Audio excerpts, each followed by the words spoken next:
어린 아이들부터 우리 어르신들까지 다 이렇게 스마트폰이라는 걸 다 들고 다니세요. 웬만하신 분들은 다 하나씩 가지고 계시는데 스마트폰을 볼 때마다 참 신기해요. 그 작은 물건이잖아요. 작은 물건인데 거기 안에 이렇게 많은 것들을 할 수 있는 그런 기능들이 있어요. 물론 뭐 우리가 전화도 하고 문자도 보내고 우리가 뭐 카톡도 하고 그러지만 뭐 인터넷도 되고 노래도 듣고 사진도 찍고 뭐 요즘은 뭐 인터넷 그 뱅킹 같은 것도 다 하고 요즘 뭐 주민등록증도 거기에 들어가고 하여튼 여러 가지 기능들을 있어요. 그런데 사실 우리가 살아가면서 스마트폰을 가지고 쓰는 거는 그렇게 많지 않아요. 여러분들은 그런 기능들 다 쓰고 계시나요? 많은 사람들이 이제 그것을 이렇게 보면서 뭐 전화하고 문자 보고 카톡 보고 사진 찍고 뭐 이런 대부분 하는데 또 더 많은 일들을 할 수 있거든요. 그런데 사실은 그런 것까지는 잘 안 하잖아요. 사실 알지도 못하는 것들도 우리도 많고 저만 같아도 알지 못하는 것들이 있거든요. 벌써 이제 그 변화를 따라가지 못하는 부분들이 벌써 생겨나는 것 같아요. 조금씩 버거워져 가는 거예요. 그러면서 생각하는 게 뭐냐면 옛날이 그래도 좋지 않았나 이런 생각이 또 드는 거예요. 한편으로는 옛날 어렸을 때 여러분 어렸을 때 한번 뭐 아주 어렸을 때 뭐 아무런 것도 없어요. 뭐 전쟁 직후 이럴 때 아니고 우리가 조금 삶할 때 80년대 이렇게 90년대 이렇게 넘어오면서 생각해 보면 사실 스마트폰이라는 게 없잖아요. 그러면 우리가 어디 약속을 해도 우리 어디 가서 만나서 우리 영화라도 보자라 그러면 어떻게 해요? 그 시간에 그곳에 가가지고 기다리잖아요. 친구가 늦으면 한없이 기다리게 되잖아요. 어디 연락할 때도 없고 한없이 기다리게 되어죠. 좀 불편해요. 불편하지만 그때가 또 그리워지기도 해요. 너무 빨리 이렇게 변화가 되어지니까. 좋아하는 노래 이렇게 듣기 위해서 라디오에서 그 노래 나오면은 이렇게 공테이프 이렇게 카세트 집어넣고서 그거 하나 녹음하려고 기다렸다가 이렇게 녹음 버튼 눌러가지고 그거 녹음하고 그래서 좋아하는 노래 이렇게 카세트테이프에 하나 이렇게 딱 담으면 그게 너무 뿌듯해하고 막 그랬던 기억들이 있어요. 영화를 보기 위해서는 비디오 대여점, 테이프 대여점에 가가지고 빌려와가지고 이렇게 보게 되어지고 또 혹시라도 보게다가 그거 테이프가 망가지기라도 하면 그거 물어내야 되고 막 이런 불편함들도 있지만 그런데 한편으로 요즘 세상을 따라가지 못하는 나의 모습을 볼 때마다 저의 모습을 볼 때마다 그때가 더 편했다라는 생각이 들기도 합니다. 세상은 변해도 사실 변하지 않고도 살아갈 수는 있어요. 그렇죠? 여러분 뭐 운전할 줄 모른다고 해서 살지 못하는 거 아니잖아요. 운전하지 못하면 조금 불편하긴 해요. 그렇죠? 운전하고선 10분에 갈 수 있는 거리를 운전하지 못해서 버스 기다리고 타고 가고 하는 뭐 30분 40분을 우리가 시간을 낭비해야 될 수도 있고 좀 불편하지만 살 수는 있어요. 스마트폰 뭐 쓰지 않아도 살 수는 있어요. 내가 불편한 것이 아니라 다른 사람이 불편하겠죠. 뭐 인터넷으로 이렇게 뭐 은행 업무 보지 않아도 살 수 있죠. 은행 가서 직접 하면 되니까. 신용카드가 없어도 우리는 살 수 있죠. 그러니까 우리를 더 편리하게 만들어주는 것들, 그런 것들이 꼭 필요한 것은 아니에요. 우리가 살아가는데. 그래서 불편하지만 살아갈 수는 있어요. 그런데 그러니까 이런 변화들, 우리가 이렇게 변화되어지는 것들에 대해서는 우리의 선택의 문제예요. 이것을 선택해서 내가 더 편리하게 살아갈 것이냐, 아니면 선택하지 않아서 조금 불편하지만 그래도 어떻게 보면 마음 편하게 살아갈 것이냐, 뭐 이렇게 우리의 선택의 문제이죠. 변하든 변하지 않든 우리는 상관없어요. 그런데 살아가면서 우리의 삶 가운데 변하면 안 되는 것이 꼭 하나 있다는 거예요. 그것이 뭐냐면 하나님과의 관계예요. 하나님과의 관계는 변하면 안 돼요. 우리가 하나님 앞에 우리의 믿음을 드리고 또 하나님의 사랑을 우리가 누리고 살아가는 이 삶이 이렇게 순리적인 관계잖아요. 순리적인 관계.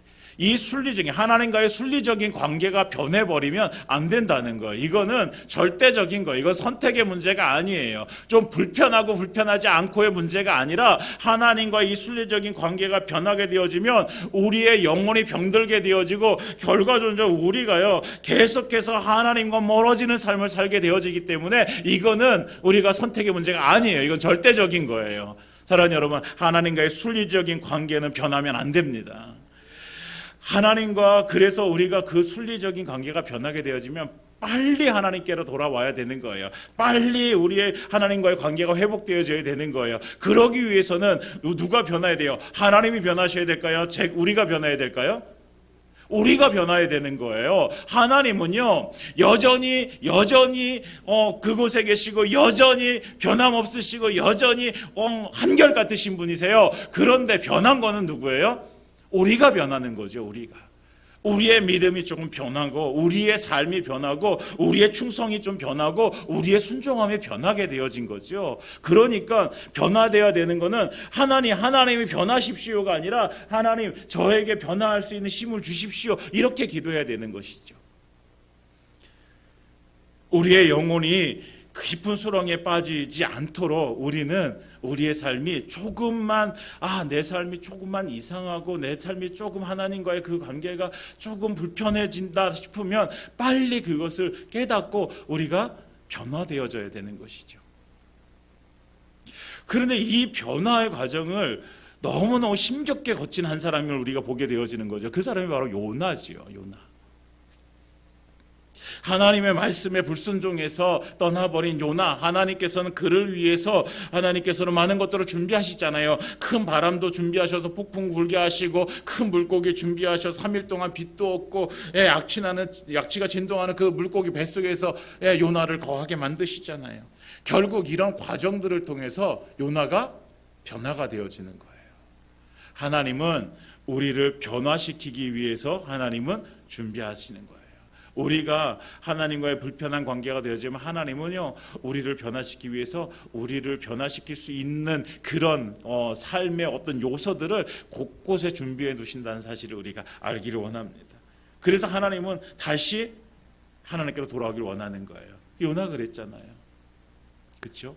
하나님을 향해서 등을 돌리고 있었는데 그 3일 동안에 그 물고기 뱃속에서 요나는 깨닫고 다시 그 낯을 누구예요? 그 얼굴을 하나님께로 향하게 되어집니다. 그리고 하나님께 기도하게 되어지죠. 하나님 앞에 부르짖게 되어지죠. 변화가 되어져요. 그런데 우리가 지난주에도 나눴듯이요. 요나의 변화가 완전하지 않았어요. 2% 부족했어요. 2%. 무엇이 부족했어요? 여전히 니느웨 백성에 대한 요나의 생각은 크게 변하지 않았어요.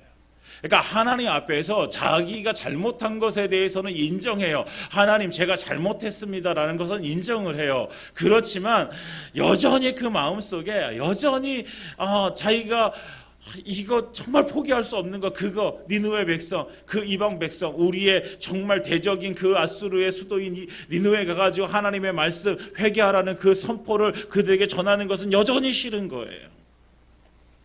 온전하지 못한 거예요. 온전한 변화는 아니었어요. 그렇지만 놀라운 것은요 하나님께서는 그 요나를 버리지 않으시고 쓰신다라는 거죠. 너 완벽하지 않아. 그러니까 이제부터 너는 내 일 하지 못해. 내 일을 할 수가 없어. 이렇게 말씀하지 않으시고 부족해도 하나님께서 요나를 부르시고 다시 세우십니다. 그래서 오늘 1절에 하나님께서 다시 두 번째로 요나에게 말씀하시는 거예요. 그리고 그 두 번째 요나에게 말씀하시는 것은 요나에게 주신 두 번째 기회가 되어지는 거예요. 뭐라고 말씀하십니까? 2절에 이렇게 말씀하시죠. 일어나 저 큰 성읍 니느웨로 가서 내가 내게 명한 바를 그들에게 선포하라 하신지라. 이 말씀을요 똑같이 1장 2절에 이렇게 말씀하셨잖아요. 너는 일어나 저 큰 성읍 니느웨로 가서 그것을 향하여 외치라. 그 악독이 내 앞에 상달되었음이라 하시니라. 그러니까 첫 번째 주신 그 메시지를요 똑같이 요나에게 두 번째로 주시는 거예요. 두 번째에도 똑같이 뭐예요? 너 지금 일어나라. 그리고 니느웨로 가라. 그리고 내가 너에게 전하라고 해준 그 말을 그들에게 선포하라. 일어나서 가서 외치라. 하나님께서는 첫 번째와 두 번째 똑같이 그 니느웨 백성을 향한 하나님의 메시지를 선포하라고 말씀하시는 거예요. 60만 명이 살고 있는 그 큰 성읍 니느웨로 가라고 하시는 거예요. 다른 것 하지 말고 하나님께서 주신 그 말씀만 전하라는 거예요. 요나에게 어떤 결과를 만들어내라고 하시는 것이 아니에요. 내가 이렇게 말했으니까 너 이거 이렇게 말해가지고 그 사람들 다 회개시켜가지고 그 사람들이 다 하나님 나 믿게 하고 그리고 그들이 심판받지 않도록 네가 꼭 해야 돼. 그렇지 않으면 너 혼내줄 거야. 이렇게 말씀하시는 것이 아니라 하나님께서 요구하시는 것은 내가 너에게 준 말, 그 말만 가서 선포하라는 거예요. 그들이 듣든지 안 듣든지, 그들이 듣고 회개하든지 듣지 않고 회개하지 않든지 그건 그들의 몫이고 그거는 하나님께서 하실 몫이고, 네가 할 몫은, 요나가 할 몫은 뭐 하라는 거예요? 그냥 하나님께서 주신 말씀 가지고 가서 그냥 그대로 전하라는 거예요. 외치라는 거예요. 선포하라는 거예요. 결과는 하나님께서 책임져 주시는 거예요. 제가 수원에 부목사로 있을 때요, 그 교회는 그 삼성이라는 그 회사 다니는, 거기 수원에 보면 삼성전자든지 뭐 하여튼 여러 가지 회사들이 있어요. 거기 다니는 이제 한 집사님과 얘기를 하게 되어졌는데 그런 얘기를 하더라고요. 그 기업에서는 그 사람에게 준 연봉의 최소한 3배의 이익을 요구한대요. 그러니까 어떤 사람이 연봉으로 1억을 받으면 그 사람은 회사에 최소한 3억이라는 돈을 벌어줘야 되는 거예요. 그게 최소한이라고 그러더라고요. 그분 말씀으로. 어떤 사람들은, 어떤 사람에게는 뭐 3배가 아니라 4배, 5배 뭐 이렇게 더 큰 요구를 한다고 해요. 결과를 내라는 거죠. 너가 받았으니까 너 그거에 대해 받은 것에 대한 결과를 보여줘라라는 거죠.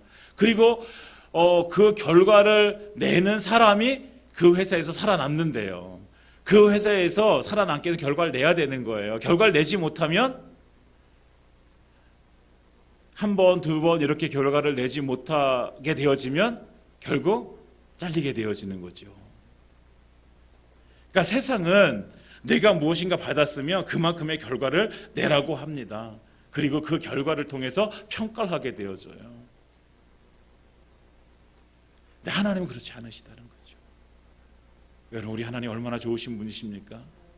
우리에게 말씀하시잖아요. 우리에게 너 가서 전도해, 너 복음 전해 라고 했으면 우리가 해야 될 일은 뭐 하는 거예요? 복음 전하면 되는 거예요. 너 충성스럽게 내가 너에게 말해준 거 너 충성을 다해서 그 자리에서 그거 해 라고 하면 우리는 충성을 다해서 그 자리에서 그 일을 해 나가면 되는 거죠. 그러면 하나님께서는 그 결과를 만들어 내시고 하나님께서는 그 결과를 통해서 영광을 받으시는 거죠. 만약에 우리에게 너 전도해야 돼. 그 전도해서 저 사람 꼭 교회 데려가야지. 만약에 교회 데려가지 못하면 내가 혼내줄 거야. 너 혼낼 거야. 하나님께서 이렇게 하지 않으신다고요. 우리에게 그 결과에 대한 책임까지 우리에게 전가시키지 않으신다고요. 뭐 성경에서 보면 하나님께서는 말씀하죠. 강권하여 데려다가 내 집을 채우라 이렇게도 뭔가 막 강력하게 강압적으로 우리에게 말씀하시는 것 같은 느낌도 들어요. 그렇지만 이 말씀을 잘 우리가 하나님의 마음을 깨달아서 알고 보면 이건 뭐예요? 결과를 묻겠다라는 것이 아니라 너가 전심전력해서 복음 전해서 영혼들을 구원해내는 이 사명을 감당하라라고 우리에게 말씀해 주시는 것이죠. 그러니까 하나님께서 원하시는 것은 결과가 아니라 그 과정 속에서 하나님의 말씀에 대한 정말 충성스러운 순종을 하나님께서 원하시는 것입니다. 요나가 고난을 당하게 되어진 거 어떤 결과를 못 내서 요나가 이렇게 고난을 당하게 되어진 것이 아니잖아요. 요나가 고난을 당하게 된 것은 무엇 때문이에요? 하나님의 말씀을 듣고 그 말씀에 순종하지 않았기 때문이에요. 순종하지 않았기 때문에. 그리고 하나님께서는 다시 요나를 두 번째로 세우시고 기회를 주시면서 똑같이 말씀하세요. 너는 일어나 가서 선포하라. 너가 해야 될 일은 거기까지야. 내가 너에게 준 말을 너는 선포하는 것까지 하면 돼 라고 이렇게 말씀해 주시는 것입니다. 사랑하는 여러분, 우리가 해야 될 일은 하나님께서 주신 그 말씀을 가지고 우리가 하나님 앞에서 순종하며 살아가는 것입니다. 딱 거기까지.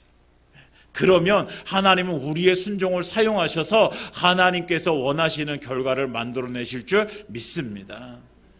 그러니까 우리가 해야 될 일, 그것에 우리는 충성하는 거예요. 하나님께서 나에게 맡겨주신 일, 그것에 충성하는 거예요. 그러면 우리는 생각해야 되죠. 나에게 맡겨주신 일이 뭔가? 내가 충성해야 될 일이 무엇인가? 내가 우리 교회 안에서 내가 충성해야 될 일이 무엇인가? 내가 사회 안에서, 내가 가정 안에서 정말로 주님께서 맡겨주신 그 자리에서 내가 충성해야 될 일들이 무엇인가? 우리는 그것을 깨닫고 충성하고 순종하는 우리의 삶이 되어지길 원합니다. 현대 사회의 많은 그리스도인들의 문제점이라고 해야 될까요? 하여튼 현대 그리스도인들의 문제점은 알지 못해서가 아니에요. 알지 못해서가 아니라는 거죠. 여러분, 지식이 없어서가 아니라는 거예요. 성경에 대한 지식이 없어서 우리가 하나님의 말씀대로 살지 못하는 것이 아니란 거예요. 성경의 지식이 없어서 하나님의 말씀에 순종하지 못하는 것이 아니에요. 우리는 참 많이 알고 있어요. 많이 알고 있어요. 우리가 우리의 지식이 좀 부족한 것 같아 보여도요, 우리가 되게 많은 것들을 알고 있어요. 정말 어떤 열심히 있는 성도님들은요, 어떤 열심히 있는 분들은 이렇게 성경을 더 자세하게 보기 위해서 원어도 배우시는 분들 계세요. 헬라어도 배우시고 히브리어도 배우시고. 그리고 막 이렇게 주석도 한질 이렇게 여러 가지 있는 그 주석도 사가지고 그거 또 이렇게 꼼꼼하게 읽으시면서 성경도 연구하시는 분도 계시고 그러세요. 대전에 가면요, 대전에 유성이라는 곳에 대덕이라는 대덕 그 연구단지 이렇게 있어요. 이제 과학자들이 많이 있는, 연구하시는 분들이 많이 계시는 곳이 있는데, 그곳에서 사역하시는 한 목사님의 간증을 들은 적이 있어요. 그 목사님이 뭐라 그러시냐면, 자기 교회에는 반 이상이 박사래요. 박사. 그냥 박사님들만 모여 있어요. 그러니까 그리고 박사님들이면서 그 성경에 대한 지식도 대단히 높으시대요. 그래서 이렇게 설교할 때마다 되게 부담스럽다는 거예요.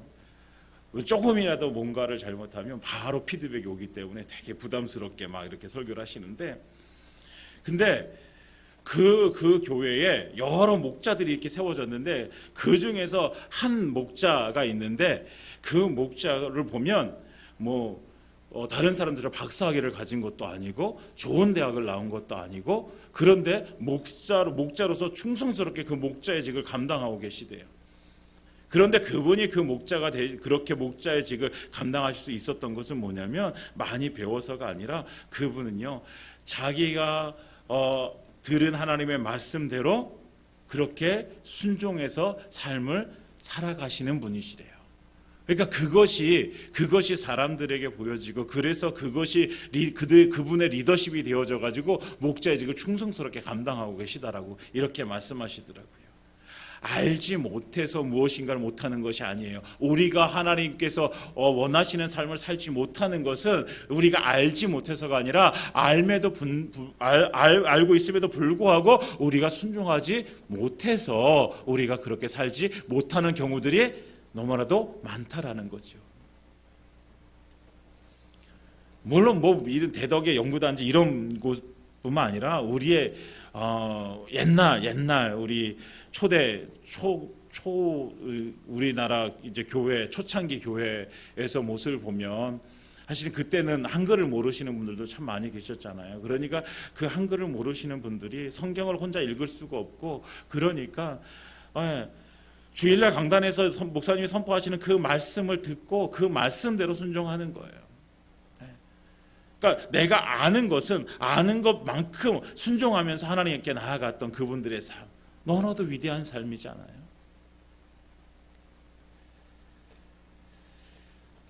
사랑하는 여러분, 우리가 하나님의 말씀을 듣고 알기를 원합니다. 그리고 그 말씀대로 우리가 순종하기를 원합니다. 나는 알지 못해서가 아니라 우리는 충분히 많이 알고 있어요. 우리는 성경에 대한 지식이요 많이 있어요. 우리가 그 말씀을 알고 있는 말씀대로 우리가 사는 은혜가 임하기를 예수님을 축원드립니다. 그래서 요나가 드디어 이제 회개하고 순종하게 되어집니다. 오늘 3절에서 보면 요나가 여호와의 말씀대로, 여러분, 요나가 여호와의 말씀대로, 1장에서는 여호와의 말씀을 거역해서 다시스로 가는 배를 탔어요. 그런데 오늘 3장에서 회개한 이후에 요나는 여호와의 말씀대로 일어나서 니느웨로 가게 되어집니다. 그리고 니느웨로 가서 하나님께서 말씀하신 대로 뭐예요? 그 성읍에 하루 동안 다니면서 외칩니다. 선포합니다. 하나님께서 2절에 말씀하신 것처럼 그대로 하잖아요. 일어나서 가서 선포해라, 외쳐라 말씀하셨잖아요. 요나가 똑같이 일어나서 가서 외치게 되어집니다. 그런데 이 과정 속에서도요, 요나의 순종 멋져 보이지만 그런데 여전히 부족한 거예요. 여전히 또 2%가 부족해요. 왜 어떤 것이 부족해요? 그 성읍은요, 니느웨라는 성읍은 너무나 큰 성읍이라서 사흘 동안 걸어야 될 만큼 큰 성읍인데, 요나는 지금 하루 동안 그 말씀을 증거하게 돼요. 요나는 하루 동안 외치게 되어지는 거예요. 여기에 뉘앙스냐, 하루 동안 다니며 외쳐 이르되, 여기에 이 하루 동안은 오늘 하루 외치고 내일 또 외치고 그 다음 날 또 외치고 3일 동안 계속 외칠 건데, 이런 의미가 아니에요. 그냥 하루 동안. 그러니까 요나는 얼마나 싫었던 건지 알 수 있는 거예요. 요나가 외치는데 어떻게 외쳤을까요? 40일이 지나면 니느웨 이 성은 무너지리라. 그러니까 회개하라 이렇게 큰 소리로 외쳤을까요? 막 진심을 다해서 막 간절함으로 그 백성들이 회개해야 돼라는 이 마음으로 막 그렇게 외쳤을까요? 그렇지 않았을 것 같은 거예요. 여러분, 우리가 충분히 짐작할 수 있잖아요. 요나는 가면서 그랬을 거예요. 아마 40일이 지나면 이 성 무너질 거야. 40일이 지나면 이 성 무너질 거야. 이 정도로 외치지 않았을까 싶어요. 속으로 이렇게 얘기하진 않았을 테고. 2% 여전히 2% 부족한 변화, 2% 부족한 순종. 그런데 니느웨 백성들이 이 외침을 듣는 거예요. 요나의 외침을. 40이 지나면 니느웨가 무너지리라. 이 말을 듣는 거예요. 여러분, 보통 이런 말을 들으면 두 가지 반응이잖아요. 그렇죠? 믿든지 믿지 아니하든지. 믿으면 뭐 할까요? 40이 지나면 니느웨가 무너지리라, 이 말을 믿으면 방법을 찾게 되겠죠. 그러면 우리가 살 수 있는 방법이 무엇인가 찾게 되겠죠. 믿지 않으면 아무것도 안 하겠죠. 그런데 이 니느웨 백성들은 어떻게 합니까? 그 말을 믿었다는 거예요. 그 말을 믿고 어떻게 해요? 그 방법을 찾는 거예요. 그래서 그들이 찾은 방법이 뭐냐면 5절, 니느웨 사람들이 하나님을 믿고 금식을 선포하고 높고 낮은 자를 막론하고 굵은 베옷을 입은지라. 굵은 베옷을 입었다라는 것은 회개의 자리에 앉았다라는 거예요. 그들은요, 금식을 선포하고 회개의 자리에 앉게 되어지는 거예요. 철저하게 하나님 앞에 회개하게 되어지는 거예요. 귀찮은 듯 그 하루 동안 외친 그 음성을 그들은 하나님의 음성으로 듣는 거예요. 그리고 하나님께서 우리가 회개하지 않으면 하나님께서 이 성을 무너뜨리시기에 우리가 지금이라도 우리가 하나님 앞에 회개해야 돼. 하나님, 우리의 죄악을 용서하소서, 우리의 죄악을 용서하소서. 이들이 이렇게 기도합니다. 그리고 6절에 보면은 이들의 이 회개의 운동이 누구에게까지, 왕에게까지 들립니다. 그래서 왕도 동참합니다. 왕도요, 그 보좌에서 일어나서요, 제 위에 앉게 되어지고 왕복을 벗고 굵은 베옷을 입게 되어집니다. 그리고 왕이 선포하는 거예요. 조서를 내리는 거예요. 왕의 그 명령을 내려서 뭐라고요? 사람이나 짐승이나 소떼나 양떼나 아무것도 입에 대지 말고 다 금식해라. 사람만 금식하는 게 아니라 다, 짐승들도 다 금식해라. 물도 마시지 말라. 사람이든지 짐승이든지 다 굵은 베옷을 입고 하나님 앞에 부르짖어 회개하라. 그리고 그렇게 부르짖어 기도하라가 끝이 아니라 각기 악한 길과 손으로 행한 강포에서 떠날 것이라. 그 조서는요, 너희가 단지 금식하고 회개 기도해라 이것으로 끝나지 않아요. 너희의 그 악한 행동을 이제는 그쳐라. 이제 그것을 하지 말라. 이것이 왕의 명령이에요. 왕의 명령으로 지금 내려지는 거예요.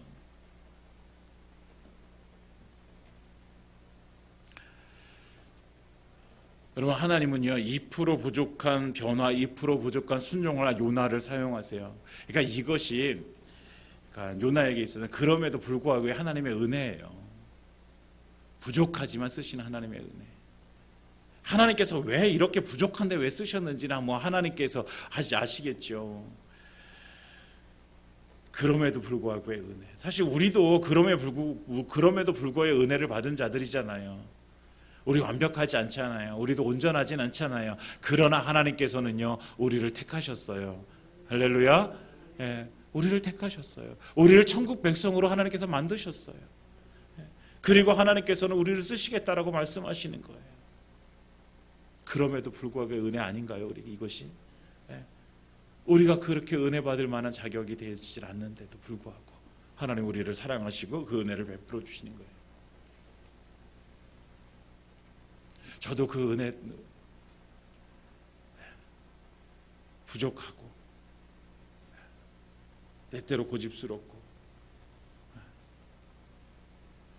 때때로 많은 것 알지 못하고 그럼에도 불구하고 하나님께서 저를 목사로 사용하시고 목사로 세우시고 목사로 사용하심, 그럼에도 불구하고 은혜인 줄 믿습니다. 그렇다고 한다면 우리도 마찬가지잖아요. 그럼에도 불구하고 은혜. 사랑하는 여러분, 그 은혜에 우리가 감사했으면 좋겠습니다. 그러니까 나는 그렇게 쓰임 당할 수 없는 존재인데 근데 하나님께서 그렇게 써주시니까 얼마나 감사한 거예요. 요즘 이제 새로운 대통령이 선출되어지고 그리고 여러 장관들이 이렇게 세워지면서 청문회라는 걸 이렇게 하게 되더라고요. 제가 자세히 다 보진 못했지만 이렇게 가끔씩 어떻게 이렇게 관심을 가지고 이렇게 또 보는 것도 있었는데 그렇잖아요.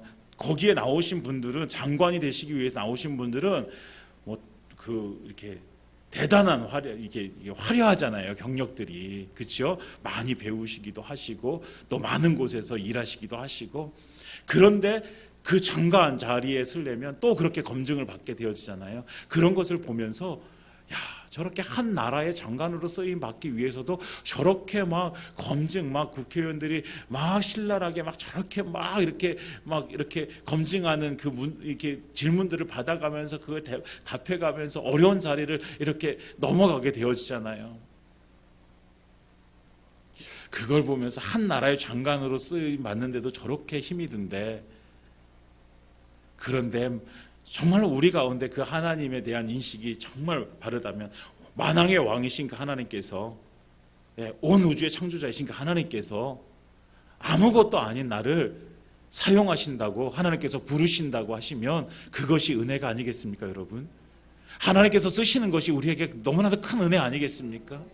우리 교회를 위해서 기도할 수 있는 그 자리에 세우신다는 건 너무나 큰 은혜 아니겠어요? 영혼을 구원하시기 위해서 하나님께서 애타는 심정으로 그 영혼을 지금 기다리고 계신데 그 영혼에게 복음을 전할 수 있는 그 일에 쓰임 당하는 것이 너무나도 그 귀한 것이 아니겠습니까, 여러분? 사랑하는 여러분, 우리가 하나님께서 우리에게 그럼에도 불구하고 쓰시는 그 하나님의 은혜, 그것이 정말 참된 은혜임을 깨닫는 그 은혜가 우리에게 있기를 예수님으로 축원드립니다. 이렇게 부족한 요나가 하나님께 다시 쓰임 받아서 이렇게 회개하라 외치게 되어지고 니느웨 백성들은 회개하게 되어집니다. 참된 회개를 하게 되어져요. 그랬더니 이렇게 회개를 했더니 어떤 일이 벌어집니까, 여러분? 하나님께서 뜻을 돌이키시게 되어지는 거예요. 하나님의 뜻이 뭐였어요? 니느웨의 심판을 내리시는 것이 하나님의 뜻이었어요. 그런데 하나님께서 그 뜻을 어떻게 하셨어요? 돌이키셨어요. 여러분들 성경을 잘 보면 하나님께서 그 뜻을 돌이키신 이유가 무엇인가? 10절 이렇게 나와 있습니다. 우리 다 같이 10절 함께 읽겠습니다. 시작.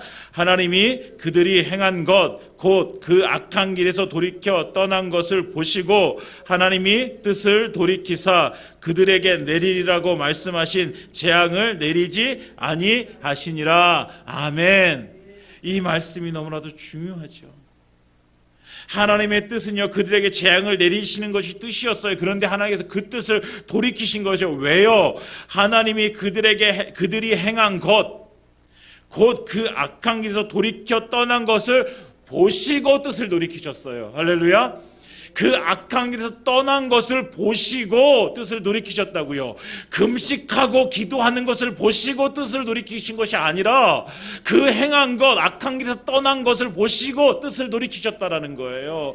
금식하며 기도하는 것은요, 하나의 과정이었어요. 진정한 회개의 결말은 어디에서 나타나요? 그들의 행동이 변화되어지는 것에 나타나는 것이죠. 그들이 그 악한 길, 지금까지는 악한 길인지 모르고 갔을지라도, 아니면 그것이 악한 길인지 알고도 그 길을 걸어갔다 하더라도 하나님께서 그들에게 말씀하셨을 때에 그 악한 길에서 떠나서 이제 하나님께서 그들에게 이제 가라고 하신 그 길을 가는 그들을 보시고 하나님께서는 뜻을 돌이키시게 되어지는 것입니다. 사랑하는 여러분, 이것이 하나님의 뜻을 돌이키시는 하나님의 방법이에요. 하나님의 뜻이에요.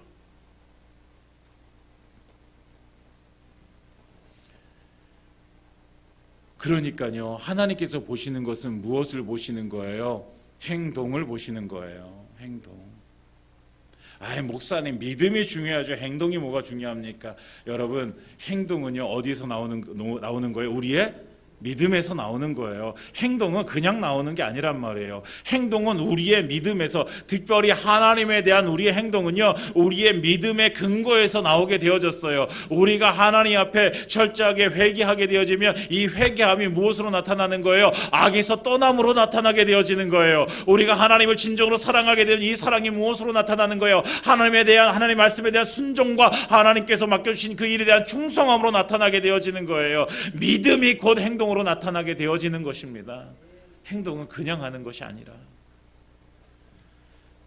사랑하는 여러분, 우리가 이제는 하나님께서 우리가 어떻게 살아가고 있는지 그 행동을 보니, 물론 하나님께서 우리의 속도 다 아십니다. 그러게 하나님께서는 우리의 모든 것을 다 알고 계십니다. 그러나 하나님께서는 우리가 진정 그 마음이 또한 우리의 행동으로 드러나는 것을 하나님께서는 기뻐하시는 줄 믿습니다. 우리가 하나님 앞에 우리의 믿음의 행동이 드러질 때 하나님께서는 그 믿음의 행동을 보시고 하나님 더욱 기뻐하실 줄 믿습니다. 그래서 우리가 이제는 하나님께서 우리에게 원하시는 하나님께서 원하시는 그 삶, 우리가 악한 길에서 돌이키는 것, 우리가 하나님께서 말씀하신 것에 순종하고 하나님 앞에 충성하는 것, 우리의 행동이 이렇게 변화되어져서 정말 하나님께서 기뻐 받으시는 그 삶을 살아가는 저와 여러분들의 삶이 되어지기를 예수님의 이름으로 축원드립니다.